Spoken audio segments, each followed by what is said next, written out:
I'm Jeb Butler of the Butler Law Firm.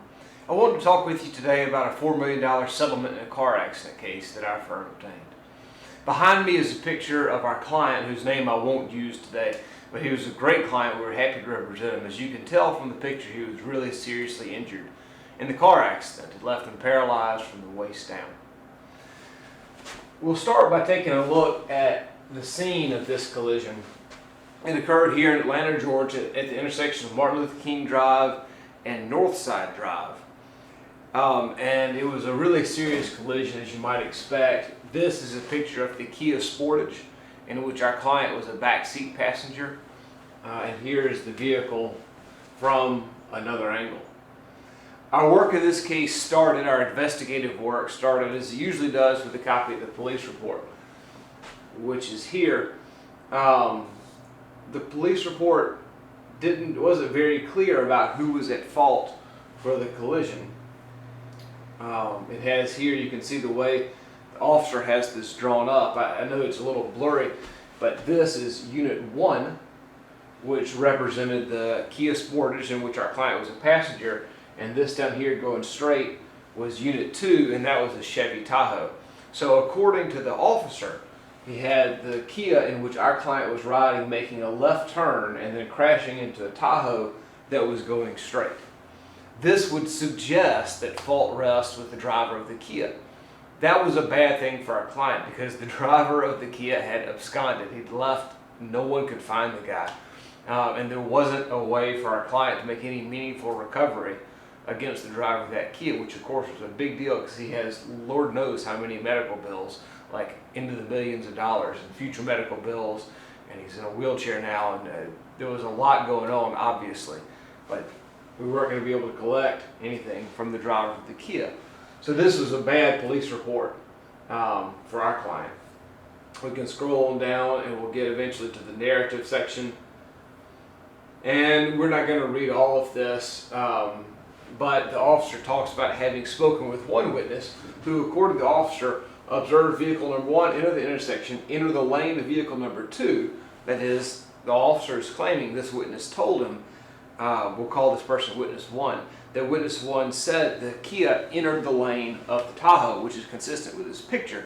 It has the Kia making that left turn into the Tahoe straight lane and hit vehicle number 2 head on, according to the officer. Now, a police report is important evidence, but it's not the entirety of the evidence. So we started digging a little deeper. If we were to go back to the scene of the collision, we can see, I'd like to draw out sort of the police officer's version of what happened. And what we learned, what the police officer says happened, is he's got, we'll use blue for the police officer, he's got the Tahoe going straight into the intersection, I'll write D for defendant, the driver of the Tahoe, and the Kia taking a left, and I will put P by that car because our client, the plaintiff, was driving the Kia Sportage. So this is the collision according to the officer. So we started doing witness work to evaluate this, see if the officer got it right. Most times they do, but not always. So our first step was to call a witness listed and described in the police report, who we'll call witness 1 today. Now, witness 1 proved really, really hard to get a hold of. Wouldn't answer the phone, wouldn't answer letters. We ended up going to her apartment, knocking on the door, she's not there. Finally, we go to the apartment a second or third time, I don't remember how many, and we catch her coming from the apartment to the car. And she obviously is like not eager to get involved in the case, but we've got a client who's paralyzed who desperately needs help.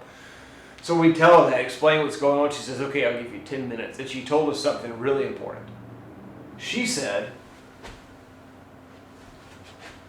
that, unlike what happened in the police report, she says that the Tahoe had been making a left turn. And not only that, but the Tahoe was in the left turn lane, had a car ahead of it, and then swerved to the right to get around that car, then cut back across the intersection, making an illegal left turn. So, according to her, Tahoe's path looked like that, right there. and it's coming around another car that was parked there. So this would be the car that,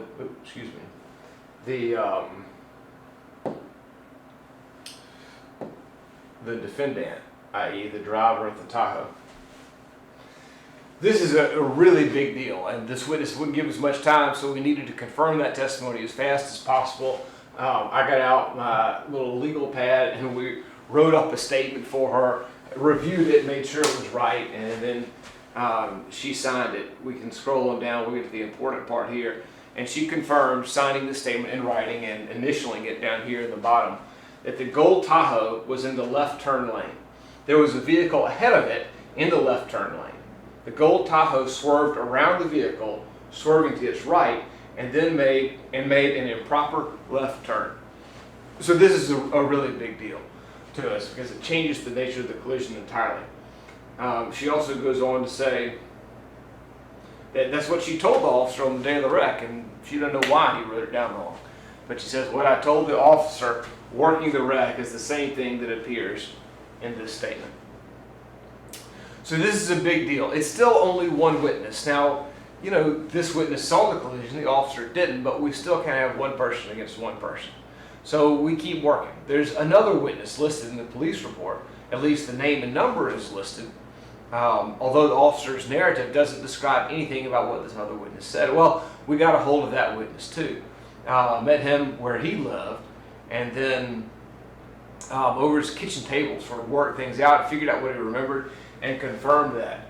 And this was really big news. This witness was a little more cooperative, and we work with us some, so we had time to type up a nice sworn affidavit and have the witness sign it. And we can see that this witness supports the same version of events that witness 1 had. So now witness 2 and witness 1 agree, and this is great for us. It says the Tahoe was waiting for the vehicle ahead of it to turn left, so it can make that left turn, and then basically backs up the same story. We see the abrupt lane change to the right, then cutting back to the left. That's described in paragraph 5 here. And then in paragraph 7 says exactly what was really important for our client. The wreck was the Tahoe's fault. The driver of the Kia was not at fault. So now we have 2 witnesses that support this theory here. We also developed evidence from another passenger. So our client didn't remember how the collision happened. He'd been asleep when the car got in a wreck. And the driver of the Kia is gone, but there was another passenger. And she says, I don't know what the Tahoe was doing. I couldn't really see it. But she told us that the Kia Sportage, in which our client was a passenger, had been going straight through the intersection. So that is a really big deal. We've now figured out that what actually happened out there through these eyewitnesses is the opposite of what this officer put down. You know, officers sometimes make mistakes. They're usually trying to get it right, but this officer was pretty new. He didn't have help on the scene. He had been busy that day, and it looks like he just made some mistakes. We were able to further confirm that. So we met with the officer, had a nice civil talk, like, you know, polite talk. This is what we think, you know, what's going on. And he says, well, I think I might have another witness name. So he pulls out his notebook, and he's still got his paper copy where he wrote down the name and contact information for a third witness who, for whatever reason, he didn't put in his police report. We contact that person too, and then we have witness 3. Oh. Witness 3. Witness 3 was not all that cooperative. We didn't have time to get an affidavit, so I pulled out my phone and we recorded a written, verbal statement, and then had it transcribed. But he also was helpful to us and confirms that the Tahoe was at fault. So now we have got a case together against the driver of the gold Tahoe. And that's looking good. It's time to put together what we call damages evidence, which is to say, to describe what happened to our client and what he lost as a part of the collision.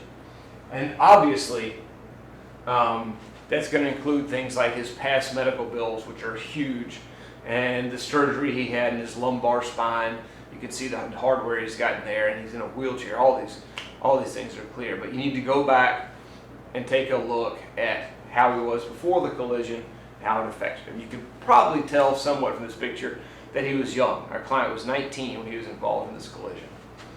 This is, of course, a picture of a picture. This now hangs on the wall in my office, so we have a picture of that.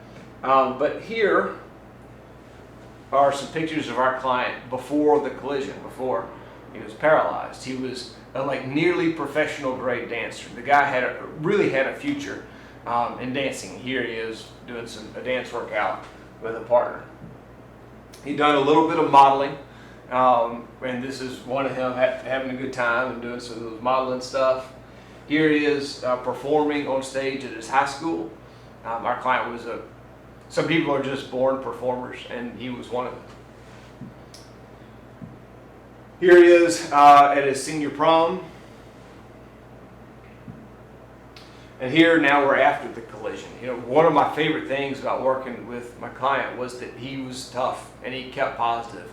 Of course he goes through a lot. Anyone would, particularly if they're young and have so much taken away from them at such a young age. So he obviously went through grief and went through anger and all the things.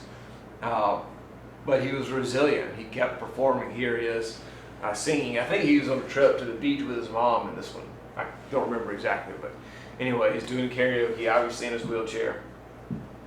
Here he is working out. He was at the Shepherd Center, which is here in Atlanta, and it is the nation's leading medical treatment facility for people with spinal cord injuries and paralysis and traumatic brain injuries as well, which he thankfully did not have.